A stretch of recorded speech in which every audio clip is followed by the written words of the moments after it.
ग्रंथराज श्रीमद् भगवद गीता था रूप अध्याय 15। अध्याय का नाम है पुरुषोत्तम योग। श्लोक संख्या 3 और 4। तो इन दो श्लोकों में भगवान कह रहे हैं न रूपमश्ये तथोपलभ्यते, कि इस प्रकार का रूप इस भौतिक संसार में नहीं पाया जाता।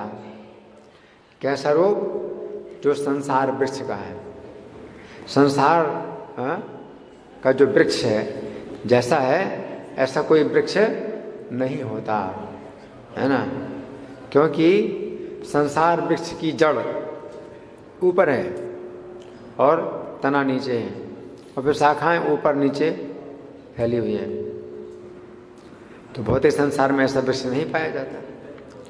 फिर अगर आप कहें कि भौतिक संसार में ऐसा वृक्ष पाया जाता है कि किसी सरोवर के किनारे अगर वृक्ष लगा हुआ है तो वृक्ष की परछाई जो पानी में दिखाई पड़ती है वो उल्टी होती है ना। वो वृक्ष जो है पानी में कैसे दिखाई पड़ता है कि जड़ें ऊपर की ओर और तना नीचे की ओर ऐसा दिखाई पड़ता है ना। तो यहाँ पर भगवान कह रहे हैं कि हाँ, वो जड़ें ऊपर की ओर है, तना नीचे की ओर है। तो आप कहेंगे ऐसा वृक्ष तो है, लेकिन फिर भगवान कह रहे हैं कि इस वृक्ष की जड़ तो ऊपर की ओर है और तना नीचे की ओर है, और जो जड़ें लटकती हैं वो नीचे की ओर लटकती हैं। तो यहाँ पर जो है अब ऐसा वृक्ष नहीं है वो, क्योंकि परछाई में क्या होता है, छाया में क्या होता है, जो पेड़ की छाया पानी में जो पड़ती है तो उसमें जड़ें ऊपर की ओर हैं और तना नीचे की ओर है, शाखाएं भी ऊपर नीचे हैं। लेकिन जो जड़ें हैं वो नीचे से ऊपर की ओर जा रही हैं, उल्टा है। उल्टा जो पेड़ है उसमें जड़ें नीचे से ऊपर की ओर जा रही हैं। लेकिन ये संसार जो वृक्ष है इसमें क्या है कि कुछ तो उल्टा है और कुछ सीधा है। कुछ तो उल्टा है कि जड़ ऊपर की ओर है और तना नीचे की ओर है। तो ये तो ठीक है, इसी प्रकार का है ना। लेकिन सीधा क्या है कि जो जड़ें हैं वो ऊपर से नीचे की ओर आ रहे हैं परछाई में।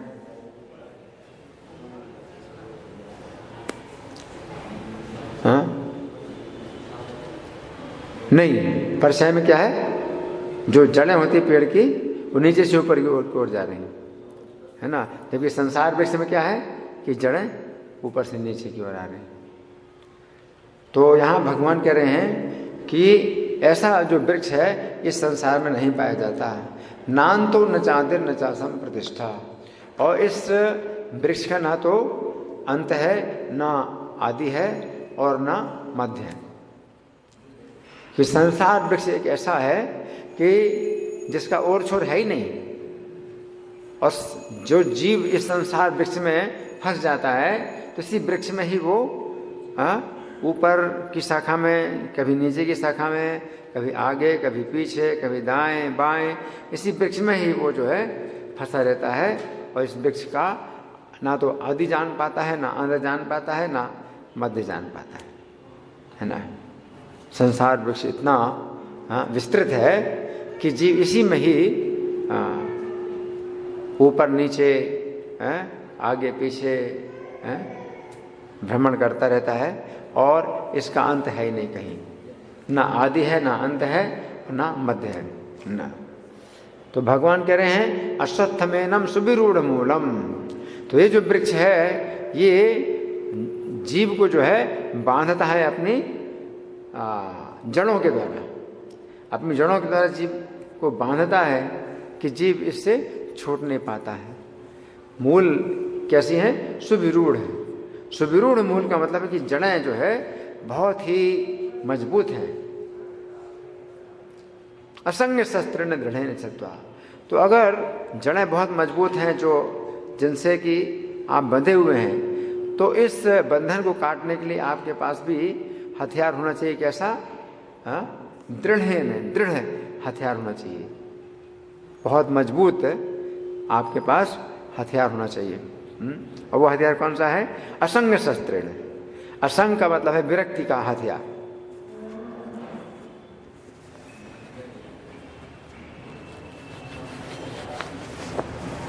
तो विरक्ति के हथियार से इसको काटना चाहिए, है ना। फिर ततः पदम तत्परिमार्गितव्यम। अब आपने जो है इसकी जड़ों को काट दिया तो आप बंधन मुक्त तो हो गए, लेकिन अब जाना किस तरफ है? तो भगवान के ततः पदम तत्परिमार्गितव्यम, उस पद की ओर जाना चाहिए। यस्मिन गता न निवर्तन्ति भूया, जहाँ जाकर के दोबारा वापस नहीं आना पड़ता है। क्योंकि जो संसार रूपी वृक्ष है ये क्या है? दुख देने के लिए, हम सब जीवों को जो है ये दुख देने वाला है ना। तो ऐसा पद ढूंढना चाहिए जहाँ जाकर के फिर यहाँ नहीं आना है ना। यस्मिन गता न निवर्तन्ति भूया तमेव चाद्यम पुरुषम प्रपद्ये, उसी आदि पुरुष की मैं शरण लेता हूँ। यथा प्रवृत्ति प्रसता पुराणी, जिसके द्वारा ये संसार वृक्ष की प्रवृत्ति हुई है ना। अब हम सुनेंगे प्रभुपाद तात्पर्य में क्या लिखते हैं। शिला प्रभुपाद की जय। अब ये स्पष्ट कह दिया गया है कि इस अश्वत्थ वृक्ष के वास्तविक स्वरूप को इस भौतिक जगत में नहीं समझा जा सकता, क्योंकि इसकी जड़ें ऊपर की ओर हैं, अतः वास्तविक वृक्ष का विस्तार विरुद्ध दिशा में होता है। जब वृक्ष के भीतर भौतिक विस्तार में कोई फंस जाता है तो उसे ना तो यह पता चल पाता है कि ये कितनी दूरी तक फैला है, और ना वह इस वृक्ष के शुभारंभ को ही देख पाता है। फिर भी मनुष्य को कारण की खोज करनी ही होती है। मैं अमुक पिता का पुत्र हूँ, जो अमुक का पुत्र है आदि। इस प्रकार अनुसंधान करने से मनुष्य को ब्रह्मा प्राप्त होते हैं। तो ये जो है, अगर आप ऐसी खोज करें कि आप किसके पुत्र हैं, तो आप जानते हैं आप किसके पुत्र हैं। फिर वो किसके पुत्र हैं, यानी उनके पिता कौन है, फिर उनके पिता कौन है, फिर उनके पिता कौन है। अगर इस तरह से करते करते आप जाएंगे ऊपर की तरफ, तो कहाँ पर पहुँचेंगे? ब्रह्मा जी के पास पहुँचेंगे कि ब्रह्मा जी है ना। तो ब्रह्मा जी सबके पिता हैं, है ना। तो यहाँ प्रभुपाद लिख रहे हैं कि ब्रह्मा प्राप्त होते हैं जिन्हें गर्भोदक साहिब विष्णु ने उत्पन्न किया। अब ब्रह्मा जी कहाँ से उत्पन्न हुए? ब्रह्मांड के अंदर जो शेष शैया में गर्भोदक साहिब विष्णु लेटे हुए हैं, उनकी नाभि से ब्रह्मा जी उत्पन्न हुए। और पूरे ब्रह्मांड में केवल एक ही हैं गर्भोदक साहिब विष्णु जो ब्रह्मा को उत्पन्न करते हैं, है ना। तो गर्भोदक साहिब विष्णु तक आप पहुंच सकते हैं। इस प्रकार अंततः भगवान तक पहुंचा जा सकता है। गर्भोदक साहिब विष्णु कहाँ से आए? वो कारणोदक साहिब विष्णु के विस्तार हैं। फिर कारणोदक साहिब विष्णु कहाँ से आए? तो ऐसे चले जाएंगे, चलते चलते कहाँ पहुँचेंगे आप? कृष्ण तक पहुँचेंगे, है ना। आगे प्रभुपाद लिखते हैं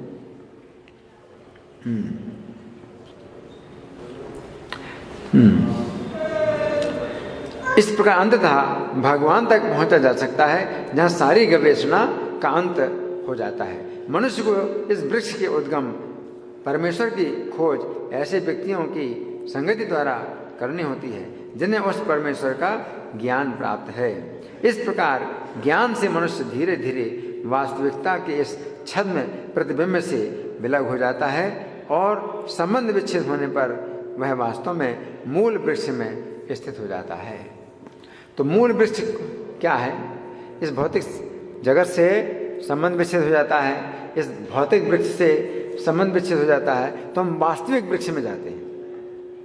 और वास्तविक वृक्ष क्या है? आध्यात्मिक सृष्टि। आध्यात्मिक सृष्टि जो है ये असली सृष्टि है, और ये भौतिक सृष्टि क्या है? उसका प्रतिबिंब है ना। तो उल्टा है, ये भौतिक सृष्टि जो है इसमें दुखी दुख भरा हुआ है, तो आध्यात्मिक सृष्टि में सुखी सुख भरा हुआ है।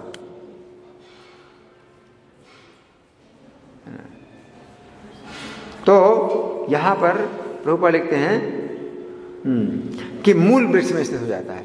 तो हमारे जीवन का जो लक्ष्य है वो क्या है? इस दुखों के वृक्ष से हम ऊपर जाकर के कहाँ जाएं? जहाँ सुखों का वृक्ष है, आध्यात्मिक जगत। भगवान की जो सृष्टि आध्यात्मिक सृष्टि है उसमें सुखी सुख है, और उसी की जो विकृत छाया है ये भौतिक वृक्ष तो इसमें दुख ही दुख है ना। तो वो वास्तविक वृक्ष में हमें पहुंचना है ना। आगे प्रभु पढ़ते हैं, इस प्रसंग में असंग शब्द अत्यंत महत्वपूर्ण है, क्योंकि विषय भोग की आसक्ति तथा भौतिक प्रकृति पर प्रभुता अत्यंत प्रबल होती है। असंग शस्त्र, आप इस संसार के बंधन से अगर छूटना चाहते हैं तो विरक्ति का हथियार बहुत कठोर होना चाहिए। बड़ी कठोरता पूर्वक आपको संसार की आसक्ति को त्यागना है। अगर आपके अंदर कोमलता होती है तो आप सोचते हो हम कैसे त्यागें, संसार की आसक्ति को कैसे काटें, इससे तो बहुत नुकसान हो जाएगा, किसी का दिल टूट जाएगा, ये हो जाएगा, वो हो जाएगा, है ना। तो कई तरह की बातें सोचते हैं और इस तरह से अपने जो संबंध है वो बनाए रखते हैं, है ना। तो इन संबंधों के कारण कष्ट मिलता है। आगे प्रभु लिखते हैं, अतः प्रामाणिक शास्त्रों पर आधारित आत्मज्ञान की विवेचना द्वारा विरक्ति सीखनी चाहिए और ज्ञानी पुरुषों से श्रवण करना चाहिए। भक्तों की संगति में रहकर ऐसी विवेचना से भगवान की प्राप्ति होती है। तब सर्वप्रथम जो करनी है वो है भगवान की शरण ग्रहण करना। यहाँ पर उस स्थान यानी पद का वर्णन किया गया है जहाँ जाकर मनुष्य इस छद्म में प्रतिबिंबित वृक्ष में कभी वापस नहीं लौटता, है ना। तो एकमात्र यही उपाय है कि अगर हम भगवान की शरण लें तो हम फिर उस वृक्ष में जा सकते हैं जो आध्यात्मिक जगत है ना। और वहाँ से फिर हमें वापस नहीं आना पड़ेगा। ये रूपा लिख रहे हैं,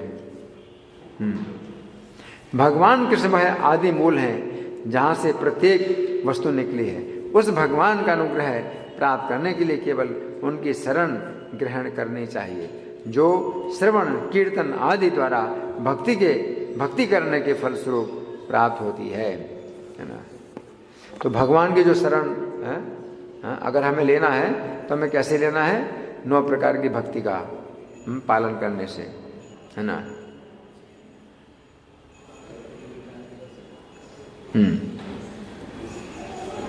वही भौतिक जगत के विस्तार के कारण है। इसकी व्याख्या पहले ही स्वयं भगवान ने की है। अहम सर्वस्य प्रभवः, मैं प्रत्येक वस्तु का उद्गम हूँ। अतएव इस भौतिक जीवन रूपी प्रबल अश्वत्थ के वृक्ष के बंधन से छूटने के लिए कृष्ण की शरण ग्रहण की जानी चाहिए। कृष्ण की शरण ग्रहण करते ही मनुष्य स्वतः इस भौतिक विस्तार से विलग हो जाता है ना। तो यहाँ प्रभुपाद का तात्पर्य समाप्त हुआ। अब इस श्लोक पर जो श्री भगवान ने कहा पुस्तक में जो व्याख्या हुई है उसको हम सुनेंगे, आप लोग बड़े ध्यान से सुनें।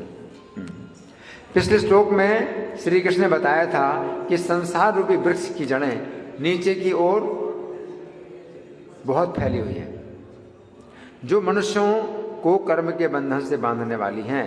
उस समय अर्जुन के मन में चिंता उत्पन्न हुई कि श्री कृष्ण ने संसार रूपी वृक्ष के विषय में जो सूचना दी है उससे तो पता चलता है कि मनुष्यों के लिए तो इस संसार वृक्ष की जड़ें अत्यंत भयानक हैं। यदि ये जड़ें मनुष्यों को कर्म बंधन से बांधने वाली हैं तो मनुष्य इस कर्म बंधन से किस प्रकार छूट सकता है ना।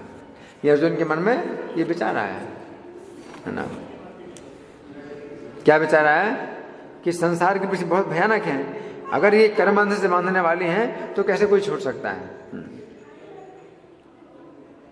अंतर्यामी होने के कारण श्री कृष्ण अर्जुन की चिंता को समझ गए, है ना।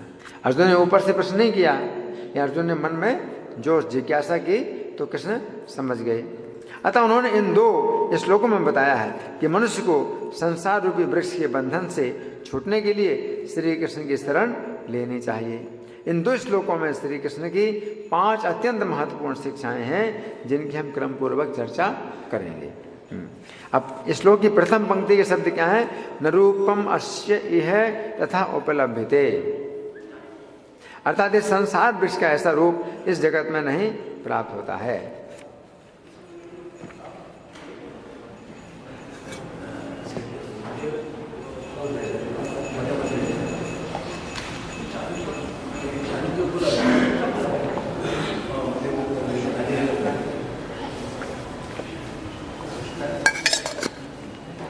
तो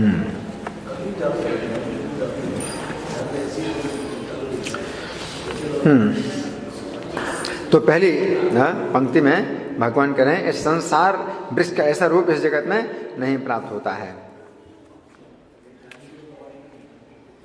तो यहां पर श्री कृष्ण कह रहे हैं कि उन्होंने इस संसार वृक्ष का जैसा वर्णन किया है वैसा कोई भी वृक्ष इस जगत में नहीं मिलता है ना। कैसा वृक्ष है ये कि जड़ें ऊपर और तना नीचे की ओर, ऐसा वृक्ष नहीं मिलता है।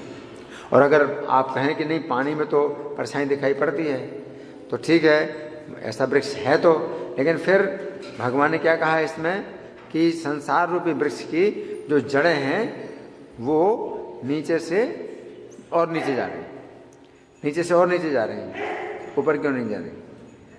लेकिन जो पानी में प्रतिबिंब दिखाई पड़ता है तो उसमें नीचे से ऊपर की तरफ जा रही है संसार रूपी वृक्ष की जड़ें, है ना। तो ये दिखाई नहीं पड़ता है ना। वैसा कोई भी वृक्ष इस जगत में नहीं मिलता है। ये समझने की बात है कि संसार वृक्ष का मूल ऊपर है और अविनाशी है। अब एक ऐसी बात है इस वृक्ष में क्या है कि जड़ क्या है, ऊपर है और अविनाशी है। तो किसी वृक्ष की जड़ नीचे होती है और अविनाशी नहीं होती, है ना।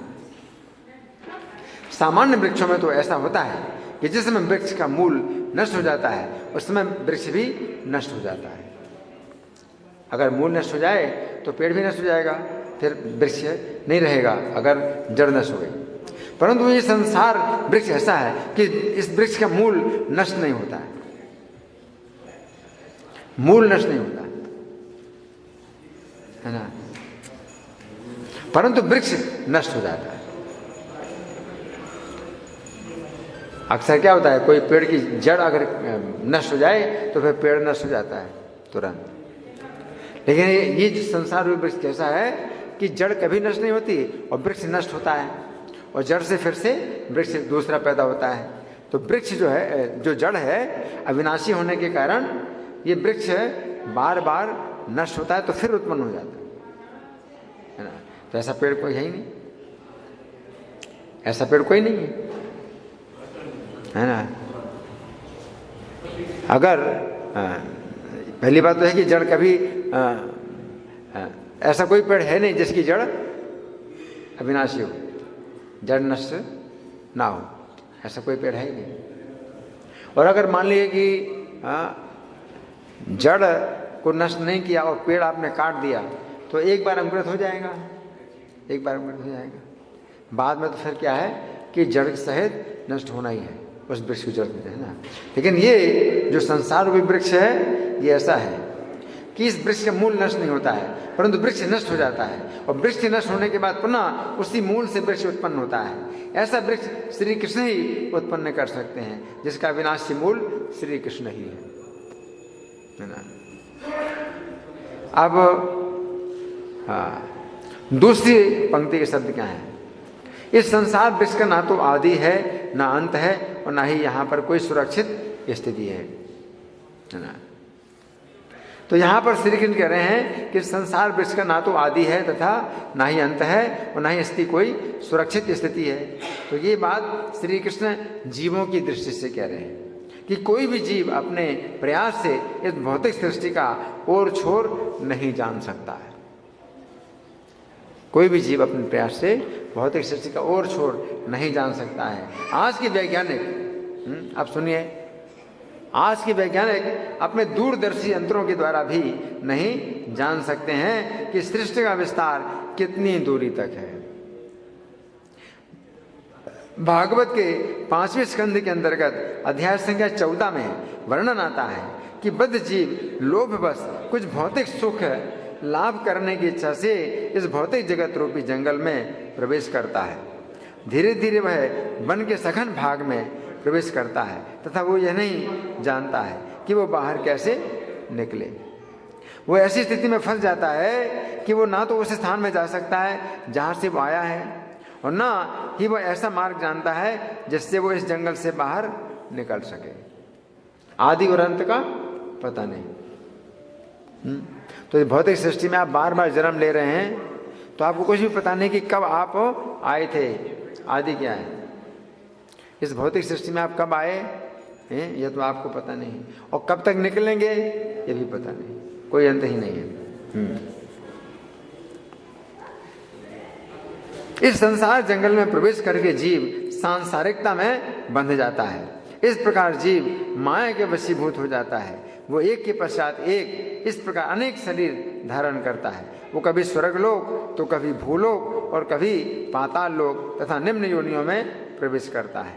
वो वास्तव में छुटकारा पाने की खोज में रहता है, किंतु वो भटकता रहता है। तो यहाँ पर श्री कृष्ण कह रहे हैं कि बुद्ध जीव के लिए यह संभव है कि वो इस संसार वृक्ष का आदि अथवा अंत जान सके।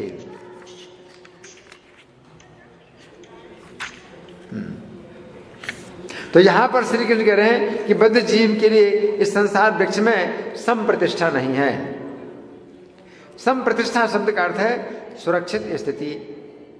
तो यहां पर श्री कृष्ण कह रहे हैं यदि बद्ध जीव सोचता है कि उसे इस संसार वृक्ष से छुटकारा पाने के लिए ना तो आदि मिल रहा है तथा ना अंत ही मिल रहा है, तो वो इस संसार वृक्ष में किसी स्थान पर अपनी सुरक्षित स्थिति ही प्राप्त कर ले। अगर आप सोचते हैं कि चलो ठीक है छोड़ो, हम कहाँ से आए कब आए इसका पता नहीं है, और कहाँ तक हम रहेंगे, कब तक रहेंगे यहाँ इसका पता नहीं है, तो चलो सुख प्राप्त कर लो। किस प्रकार का सुख प्राप्त कर लो? कि संसार वृक्ष में किसी स्थान पर अपनी सुरक्षित स्थिति प्राप्त कर लो, है ना। परंतु उसे इस संसार में कहीं भी सुरक्षित स्थिति नहीं प्राप्त होती है। ये जीव जिस किसी भी स्थान में जाकर अपनी सुरक्षा ढूंढता है, उसी स्थान में उसे कष्ट और भय प्राप्त होता है। जहाँ भी उसे कुछ सुरक्षा दिखाई देती है वहाँ उसे केवल धोखा ही धोखा प्राप्त होता है। इस भौतिक सृष्टि में उसे कहीं भी सुरक्षा नहीं प्राप्त होती है ना। इसके बाद भगवान के शब्द हैं कि व्यक्ति को इस अश्वत्थ वृक्ष की मजबूत जड़ों को दृढ़ वैराग्य के शस्त्र से काटना चाहिए। तो यहाँ पर श्री कृष्ण कह रहे हैं कि संसार रूपी वृक्ष की वे जड़ें जो मनुष्य को कर्मों से बांधती हैं अत्यंत विरूढ़ है। इसका अर्थ है कि मनुष्य के जीवन में जो कर्म का बंधन है वो बहुत मजबूत होता है। ये बंधन किसी सामान्य शस्त्र के द्वारा नहीं काटा जा सकता। यदि बंधन बहुत जटिल होता है तो सामान्य चाकू या तलवार टूट सकती है अथवा उसकी धार खराब हो सकती है। ऐसे बंधन को काटने के लिए हमें एक ऐसा शस्त्र चाहिए जो अत्यंत मजबूत हो ताकि टूट ना सके और अत्यंत पहना भी हो ताकि काट भी सके, है ना। तो यहाँ पर श्री कृष्ण कह रहे हैं कि यदि हमें कर्म बंधन से छूटना है तो हमें अत्यंत तीव्र अभ्यास का, अत्यंत तीव्र वैराग्य का अभ्यास करना होगा। तो यहाँ पर श्री कृष्ण कह रहे हैं कि हमें अत्यंत कठोरता पूर्वक विरक्ति का अभ्यास करना चाहिए। जो वस्तुएं अथवा जो व्यक्ति श्री कृष्ण की भक्ति में बाधक हैं उनका त्याग कर देना चाहिए। तो यहाँ पर श्री कृष्ण कह रहे हैं कि यदि हम कर्म बंधन से छूटना चाहते हैं तो हमें दृढ़ता पूर्वक उन लोगों की संगति का त्याग कर देना चाहिए जो लोग श्री कृष्ण की सेवा में बाधा उत्पन्न करते हैं। श्रील प्रभुपाद के जीवन चरित्र में हम देखते हैं कि श्रील प्रभुपाद ने अपने विवाह के बाद 30 वर्षों तक अपनी पत्नी को श्री कृष्ण की सेवा में लगाने का प्रयास किया। कितने साल तक? 30 साल तक अपनी पत्नी को। परंतु उन्होंने देखा कि उनकी पत्नी श्री कृष्ण की सेवा में ना लगने के लिए अत्यंत दृढ़ थी। जिस समय श्रील प्रभुपाद अपने घर में आए हुए मित्रों को गीता का संदेश बताते थे उस समय उनकी पत्नी अलग कमरे में चाय पीती रहती थी। एक बार उनकी पत्नी ने श्रील प्रभुपाद की श्रीमद् भागवत की पुस्तक बेचकर चाय और बिस्कुट खरीद लिए। ऐसी स्थिति में श्रील प्रभुपाद ने नितांत संकल्प की मुद्रा में अपनी पत्नी का त्याग कर दिया। तो यहाँ पर श्री कृष्ण कह रहे हैं कि हमें दृढ़ संकल्प के साथ असत संग का त्याग करना चाहिए, जिस प्रकार श्रील प्रभुपाद ने दृढ़ संकल्प के साथ अपनी पत्नी का त्याग कर दिया। अब अगले श्लोक की पहली 2 पंक्तियां हैं, तथा पदम तत्परिमार्गितव्यम यस्मिन् गता नान्य वर्तन्ते भूयः। अर्थात हमें उस पद को खोजना चाहिए जहां जाकर लोग यहाँ वापस नहीं आते। तो यह है सच्चाई, चाहे कड़वी सच्चाई कहो चाहे मीठी सच्चाई कहो, ये सच्चाई यही है। क्या सच्चाई है कि हमें उस पद को खोजना चाहिए जहाँ जाकर लोग यहाँ वापस नहीं आते हैं। तो यहाँ पर श्री कृष्ण कह रहे हैं कि इस संसार के अंदर असत संग का त्याग करके हमें अब खोजने का कार्य करना चाहिए। हमें क्या खोजना है? श्री कृष्ण कह रहे हैं कि हमें एक ऐसा पद खोजना है जहाँ जाकर लोग इस संसार में वापस नहीं आते हैं। श्रील प्रभुपाद इस श्लोक के तात्पर्य में लिखते हैं, फिर भी मनुष्य को कारण की खोज करनी ही चाहिए, है ना। यह हम पढ़ चुके हैं। इसके आगे यहाँ पर श्री कृष्ण कह रहे हैं कि हमें उस पद को खोजना चाहिए जहाँ जाकर लोग इस संसार में वापस नहीं आते हैं। गीता 8:21 में श्री कृष्ण कहते हैं कि जिसे प्राप्त करके लोग इस भौतिक संसार में वापस नहीं आते हैं वो श्री कृष्ण का परम धाम है। और बृहन्नारदी पुराण में वर्णित पुरुषोत्तम मास महात्म्य के अंतर्गत अध्याय संख्या 5 में वर्णन आता है कि मल मास के कष्ट को दूर करने के लिए श्री विष्णु उसे उस गोलोक धाम में ले गए जो योगियों को भी दुर्लभ है, और जहाँ जगदीश्वर भगवान श्री कृष्ण पुरुषोत्तम रहते हैं वहीं वे गोपिकाओं के यूथ में रहते हैं। उनकी 2 भुजाएं हैं, वे हाथ में मुरली लिए रहते हैं। नवीन मेघ के समान उनका सांवला शरीर है, वे करोड़ों कामदेव के समान सुंदर हैं और चित्त को चुराने वाले हैं। वे प्रेम के स्वरूप हैं, उनके भक्तों के ऊपर बड़ी दया दृष्टि रहती है। उनको चारों ओर से पार्षद लोग घेरे रहते हैं। वही एकमात्र पुराण पुरुषोत्तम पर ब्रह्म है। वे स्वेच्छामय हैं, समस्त ब्रह्मांडों के बीज हैं, सबके आधार स्वरूप हैं, निष्काम हैं, निर्विकार हैं, परिपूर्णतम हैं, प्रकृति से परे हैं, निर्गुण हैं और नित्य शरीर वाले हैं। तो यहाँ पर श्री कृष्ण कह रहे हैं कि हमें श्री कृष्ण के उसी परम धाम में जाना चाहिए जहाँ जाकर लोग इस भौतिक संसार में वापस नहीं आते हैं। अब अगले श्लोक की पंक्तियों के शब्द हैं, तमेव च आद्यम पुरुषम प्रपद्ये यथा प्रवृत्ति प्रसृता पुराणी। अर्थात मैं उसी आदि पुरुष की शरण लेता हूँ जिससे सृष्टि की ये प्राचीन परंपरा चालू हुई है।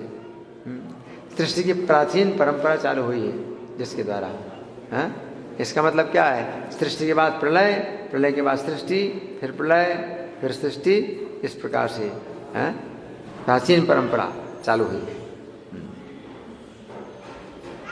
यहाँ पर श्री कृष्ण कह रहे हैं कि हमें उस आदि पुरुष की शरण लेनी चाहिए जिसके द्वारा इस संपूर्ण सृष्टि का विस्तार हुआ है।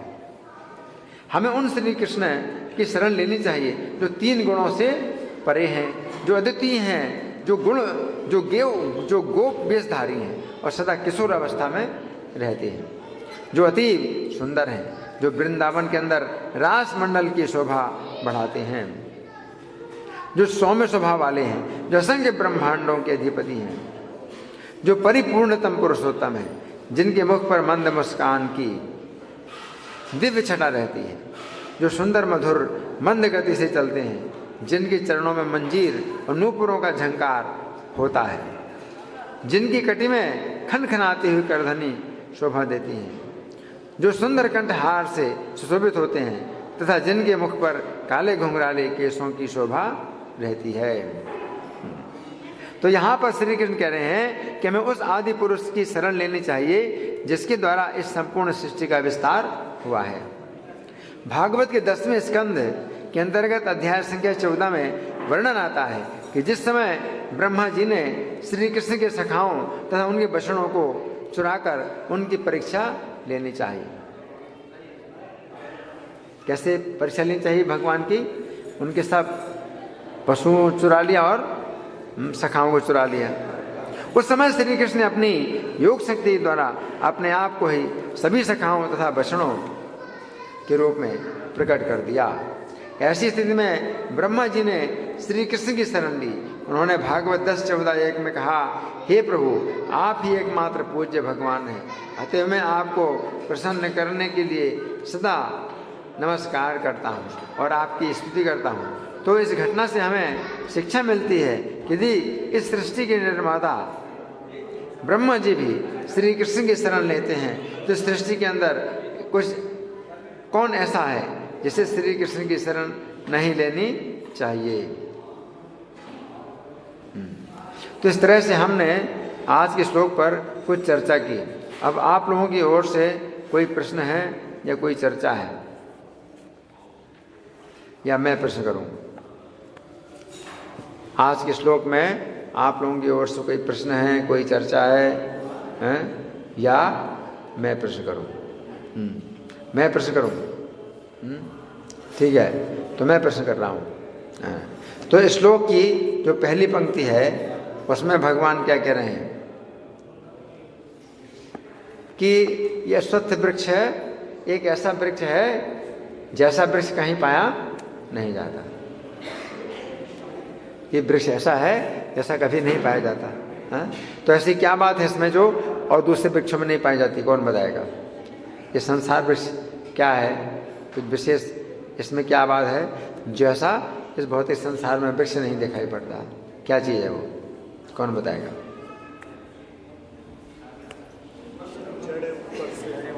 हाँ, जड़ें ऊपर हैं और तना नीचे है। हाँ, वो भी है। अभी जो है, जो पहली जो है मतलब बात है इस वृक्ष की, वो है कि जड़ें ऊपर हैं और तना नीचे है ना। और दूसरी बात क्या है कि जड़ें अविनाशी हैं। इस वृक्ष की जड़ें अविनाशी हैं। भौतिक संसार में ऐसा कोई वृक्ष नहीं है जिसकी जड़ें अविनाशी हो, है ना। तो और भी अंतर है, लेकिन ये कुछ अंतर है। फिर अगर कोई कहे कि नहीं, पानी में तो दिखाई पड़ती पेड़ की परछाई है, उल्टा पेड़ है, तो इस तरह से तो मतलब आप देख सकते हैं, तो भी अंतर है। क्या अंतर है? जो उल्टा पेड़ होता पानी में दिखाई पड़ता है उसमें संसार रूपी वृक्ष में कुछ तो समानता है। क्या समानता है?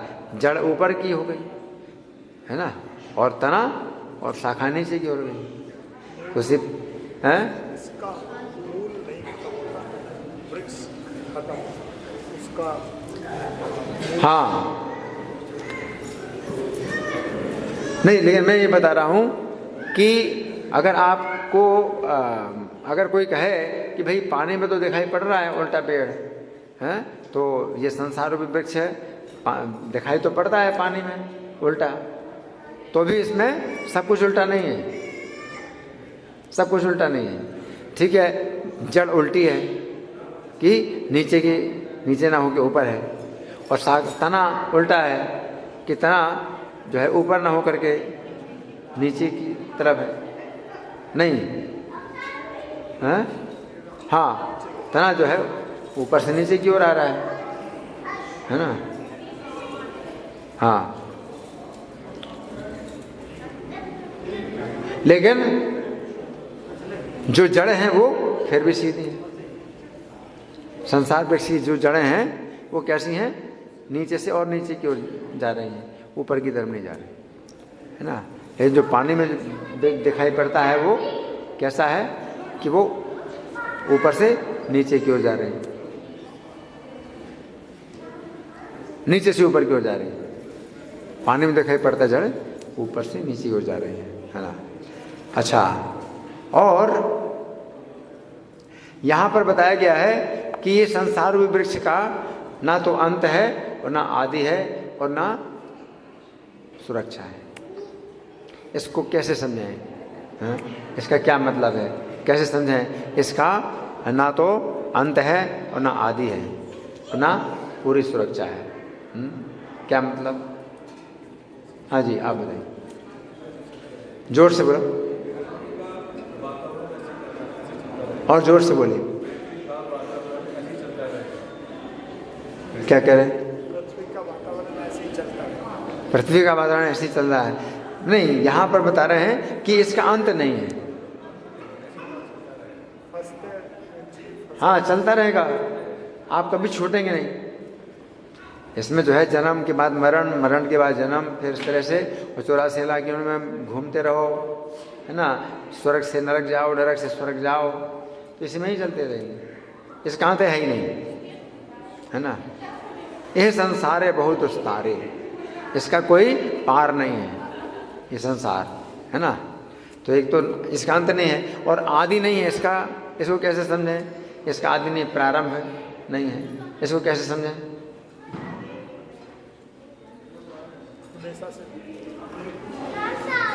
इसका प्रारंभ नहीं, इसका ये मतलब है कि आप कब आए इस भौतिक संसार में, इसका आप पता नहीं लगा सकते। कब आए, आप कब आए, कैसे आए इस भौतिक संसार में, या इस समय को ट्रेस नहीं कर सकते, आप इसका पता नहीं लगा सकते। ये कौन सा एक समय था कि जब आप यहाँ नहीं थे, आप वहाँ थे और आप यहाँ पर आए, है ना। तो इसको कहते हैं कि आदि नहीं है। आदि है, एक समय तो आप आए थे, लेकिन वो आप नहीं पता लगा सकते, इसलिए कहते हैं ना इसका आदि नहीं है। और न सम प्रतिष्ठा, ऐसे पूरी सुरक्षा भी नहीं। इसका क्या मतलब? इसकी यहाँ पर कहीं भी सुरक्षित स्थान नहीं। इसका क्या मतलब? हाँ, सुरक्षित नहीं है, आप कहीं भी सुरक्षित नहीं है ना। और एक जगह रह भी नहीं सकते, एक जगह रह नहीं सकते, है ना। जैसे पानी में कोई तैरती हुई चीज़ है, एक जगह नहीं रहती, आगे पीछे ऊपर नीचे दाएं बाएं चलती है ना। तो आपका शरीर बदलता है ना, तो आप जो है स्थान बदलते हैं, है ना। तो नचा संप्रतिष्ठा, आप एक स्थान में आप रह नहीं सकते हैं, है ना। नचा संप्रतिष्ठा। फिर भगवान कह रहे हैं कि इसकी जड़ें बहुत मजबूत हैं, विरूढ़ है मूलम, जड़ें बहुत मजबूत हैं, मतलब अपने हाथ से आप तोड़ नहीं सकते। तो कोई भी मतलब कई ऐसी रस्सियाँ होती हैं, बंधन होते हैं, आप अपने हाथ से नहीं तोड़ सकते। इसकी जड़ें बहुत मजबूत हैं, तो आप इनको आप छुड़ा नहीं सकते अपने को। तो कोई बंधन जिसमें आप बंधे हैं, अगर आप छूट नहीं पाते हैं तो आपको क्या करना पड़ता है? उसको काटना पड़ता है ना। तो यहाँ पर काटने के लिए जो हथियार चाहिए वो कौन सा हथियार है? वैराग्य। और वैराग्य कैसा है? असंग शस्त्रेण दृढ़ेन छित्त्वा, दृढ़ वैराग्य, मतलब कठोर वैराग्य। कठोर वैराग्य के द्वारा आप इसको काटिए, है ना। फिर ततः पदम तत्परिमार्गितव्यम यस्मिन् गता न निवर्तन्ति भूया। तो हमें उस पद को प्राप्त करना चाहिए जहाँ जाकर के दोबारा यहाँ ना आए, है ना। तो इस बात को हमें समझना है कि भौतिक संसार में सुख नहीं है, ये रहने लायक नहीं है। जब आपकी ये मनोभावना हो जाए, तब आप समझिए कि अब आप सही रास्ते पर हैं। अब आप जो है आपका दिमाग सही हो गया है, पागलपन दूर हो गया। जब तक पागलपन रहता है तब तक इस संसार में सोचते हैं कि सुख मिलेगा, सुख मिलेगा, यहाँ सुख नहीं मिलेगा, यहाँ सुख मिलेगा। जब यहाँ आते हैं तो यहाँ सुख नहीं है, वहाँ सुख दिखाई पड़ता है। यहाँ आते हैं तो फिर आपको यहाँ सुख नहीं है, उधर सुख दिखाई पड़ता है। तो आप जहाँ भी होते हैं वहाँ आपको सुख नहीं दिखाई पड़ता है, लेकिन दूर सुख दिखाई पड़ता है। और जब वहाँ जाते हैं तो वहाँ सुख नहीं है, तो दूर सुख दिखाई पड़ता है। तो वास्तव में सुख नहीं है, लेकिन आपको दिखाई पड़ता है ना। तो सबसे जो अच्छा जो रास्ता है हमारा, वो ये है कि हम दोबारा यहाँ ना आए, एक ऐसे स्थान में जाएं जहाँ से हम दोबारा यहाँ ना आए, है ना। तो वो स्थान ऐसा होना चाहिए जहाँ से हम आना नहीं चाहेंगे, ऐसा स्थान होना चाहिए जहाँ से हम आना नहीं चाहेंगे, है ना। आपको दोनों का अनुभव हो जाए। एक ऐसा स्थान में आपको जाना चाहिए जहाँ जाकर के आपको अनुभव हो जाए कि यहाँ पर कितना आपको दुख था और वहाँ पर कितना सुख है, और आप नहीं आना चाहेंगे। यस्मिन् गता न निवर्तन्ति भूया, है ना। तो ऐसे स्थान में आपको जाना चाहिए, है ना। और तमेव चाद्यम पुरुषम प्रपद्ये, तो मैं उस परम पुरुष की शरण ले रहा हूँ, मैं उसी परम पुरुष की शरण ले रहा हूँ। यथा प्रवृत्ति प्रस्तुता पुराणी, जिसके द्वारा प्राचीन जो सृष्टि की परंपरा है वो प्रारंभ हुई। तो भगवान ही है जिनके द्वारा सृष्टि की परंपरा प्रारंभ हुई है। और जब हम भगवान की सेवा को छोड़ देते हैं तो हमें इस दुख के स्थान में आना पड़ता है, तो अच्छी बात नहीं है ना। जैसे नौकर है, अगर अपने मालिक की दुकान में काम नहीं करता है और इधर उधर घूमता है तो क्या होता है, उसको जेल में डाल दिया जाता है, जेल में डाल दिया जाता है ना। तो ये भौतिक संसार क्या है, जेल की तरह है। अगर हम भगवान की सेवा नहीं करते हैं तो हम कहाँ पर आते हैं, जेल में आते हैं। क्योंकि हमारा जो स्वरूप है वो भगवान के सेवक के रूप में है। हमारा स्वरूप है भगवान की सेवा करना, है ना। जीवे स्वरूप है कृष्णेर नित्य दास। हमारा जो स्वरूप है वो कृष्ण का नित्य सेवक है। यहाँ पर वो कोई तनख्वाह की बात नहीं है, यहाँ पर कोई पुरस्कार की बात नहीं है कि हम सेवा करें तो हमें कितना पुरस्कार मिलेगा, ऐसी कोई बात नहीं। हमारा स्वरूप ही है भगवान की सेवा करना। जैसे ये हाथ है ना, तो अगर मान लीजिए खुजली होती तो ये हाथ तुरंत यहाँ आता है ना। मान लीजिए कोई मक्खी बैठती तो तुरंत हाथ इधर आता है, कोई चोट लगती तो हाथ तुरंत इधर आता है। तो हाथ क्या चाहता है, कुछ पुरस्कार चाहता है। ये सेवा कर रहा है लेकिन कोई पुरस्कार नहीं चाहता हाथ, है ना, क्योंकि इसका स्वभाव है। तो इसी प्रकार से प्रत्येक जीव का जो स्वरूप है वो क्या है, कृष्ण की सेवा करना। इसमें कुछ भी नहीं बदले में चाहिए और इसमें उसको जो है शांति मिलती है, इसमें संतुष्टि मिलती है, पूरी संतुष्टि मिलती है कृष्ण की सेवा करने में। यदि हम कृष्ण की सेवा नहीं करते हैं तो ये भौतिक संसार में हमें आना पड़ता है। हम जिस समय कृष्ण की सेवा करते हैं तो हमें सुख मिलता है, हमें सुख मिलता है ना। जैसे कि भोजन, ये जो हाथ है तो भोजन को खुद नहीं खाता है, हाथ भोजन को नहीं खाता है, मुंह में डालता है और मुंह से जो है पेट में जाता है। तो जब पेट में भोजन जाता है तो हाथ को भी शक्ति मिलती है, हाथ को भी सुख मिलता है ना। लेकिन हाथ चाहे कि मैं भोजन को खा लूँ और मुंह में ना पहुँचाऊँ, पेट में ना पहुँचाऊँ, तो क्या होगा, इसको कोई सुख नहीं मिलेगा, ये भी कमज़ोर हो जाएगा, हाथ भी कमज़ोर हो जाएगा। तो इसी प्रकार से अगर हम सोचते हैं हम कृष्ण की सेवा क्यों करें, है ना, तो फिर क्या होता है, हमें दुख ही दुख मिलता है। तो आज के जो 2 श्लोक हैं इनमें भगवान ये बता रहे हैं कि हमें ऐसा स्थान खोजना चाहिए जहाँ से हमें दोबारा यहाँ संसार में नहीं आना पड़े और हम नहीं आना चाहें।